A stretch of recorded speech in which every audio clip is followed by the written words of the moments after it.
What if the world you believe to be real was never meant to exist in this form? What if the creator worshipped by billions was not a perfect source of love and wisdom, but flawed and arrogant being born from a cosmic error? Imagine a universe shaped not by divine harmony, but by ignorance, deception, and pride. According to ancient Gnostic mythology, this disturbing idea is not a metaphor, but a hidden truth buried beneath religious doctrine. This worldview claims that the material reality around us is a result of a defective creator known as Yaldabaoth, the Demiurge, a being whose limitations forged a world of suffering, division, and illusion. Gnosticism emerged in the early centuries of the Christian era, spreading across the Middle East and the Mediterranean. At its core lies the concept of gnosis, a form of sacred knowledge that goes far beyond intellectual understanding. Gnosis is direct, experiential knowledge of the divine origin of the soul. Gnostics believe that humanity is not inherently sinful, but imprisoned, trapped within a material world that obscures its true divine nature. Liberation does not come through obedience or faith alone, but through awakening, remembrance, and inner revelation. According to Gnostic cosmology, the ultimate source of all existence is a monad, an infinite, unknowable, perfect divine principle. From the monad emanated divine aspects known as eons, each representing facets of divine consciousness, such as truth, mind, and wisdom. Together, these eons form the pleroma, the realm of fullness and absolute perfection, where harmony and unity reign beyond time and matter. Among these eons was Sophia, the embodiment of divine wisdom. Driven by a desire to know the unknowable source directly, Sophia acted independently, without the consent of the pleroma. From this imbalance, she gave birth to a being unlike the others. This entity was malformed, ignorant, and disconnected from the divine fullness. That being was Yaldabaoth. Ashamed of her mistake, Sophia cast her creation away from the pleroma into the lower realms of chaos and shadow. Isolated from the true source and unaware of his origin, Yaldabaoth looked into the void and saw nothing above himself. In his blindness, he declared himself the only God, proclaiming that no other power existed beyond him. This moment of ignorance marked the beginning of cosmic deception. Believing himself supreme, Yaldabaoth set out to create a universe in his own image. But lacking divine wisdom, his creation was inherently flawed. The material world came into existence not as a place of harmony, but as a realm of limitation, decay, and suffering. This is why, in Gnostic thought, the physical universe is not sacred by default, but a distorted reflection of higher reality. To maintain control over his creation, Yaldabaoth generated helpers known as the Archons. These lesser rulers govern the structures of the cosmos, the movements of the stars, the forces of nature, and even the inner workings of the human mind. Each Archon embodied fragments of Yaldabaoth's ignorance and arrogance, reinforcing the illusion that the material world was all that existed. Yaldabaoth is often depicted as a being with the body of a serpent and the head of a lion. This unsettling image is deeply symbolic. The lion's head represents domination, authority, and pride, while the serpent signifies deception, cunning, and manipulation. Together, they reveal his dual nature, powerful yet corrupt, creative yet destructive. Unlike benevolent creator figures found in other traditions, the Demiurge does not intentionally seek humanity's spiritual liberation.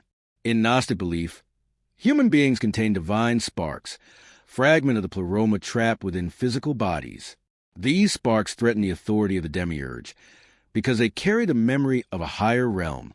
As a result, Yaldabaoth and his Archons work to keep humanity distracted. Drama mirrors the internal structure of the human psyche.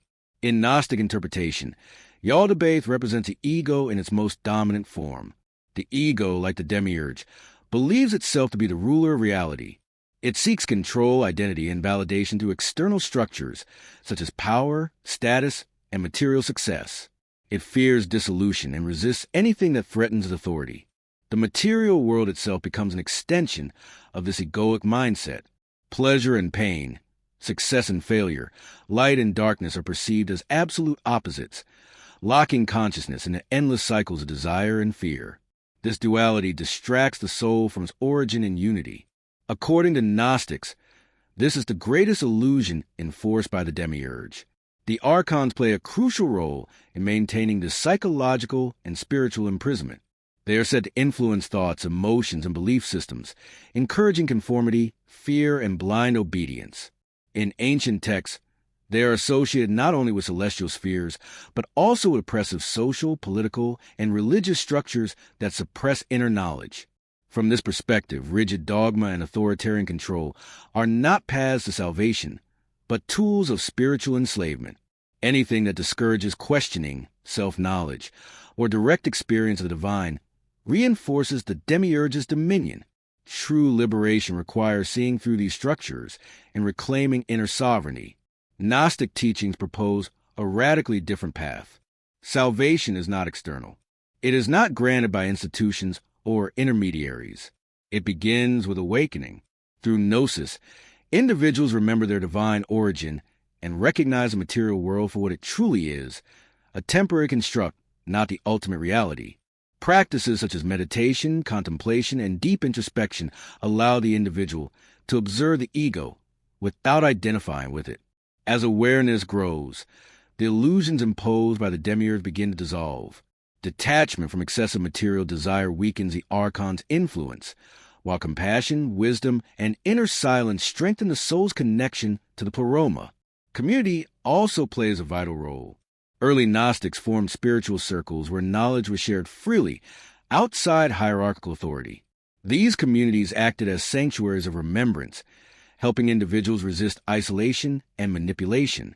Mutual support was seen as a powerful catalyst for awakening. The myth of Yaldabaoth is not merely a story about ancient gods. It is a symbolic map of consciousness. It explains why suffering exists, why truth feels hidden, and why awakening often comes through disillusionment.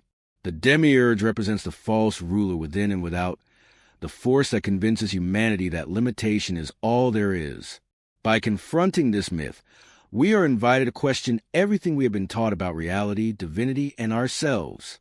Are we truly separate beings struggling in a hostile universe? Or are we fragments of a greater whole temporarily lost in illusion? Gnosticism dares to suggest the latter. Through knowledge, not blind belief, the soul remembers its origin. Through awareness, it transcends the prison of form. The journey back to the pleroma is not a physical ascent, but an inner awakening, a return to what was never truly lost. The story of Yaldabaoth and the Demiurge challenges us to look beyond appearances, beyond authority, and beyond fear. It reminds us that the greatest battle between light and darkness is not fought in the heavens, but within the human mind. And it whispers a forbidden truth. The power that created the illusion can never control the one who sees through it.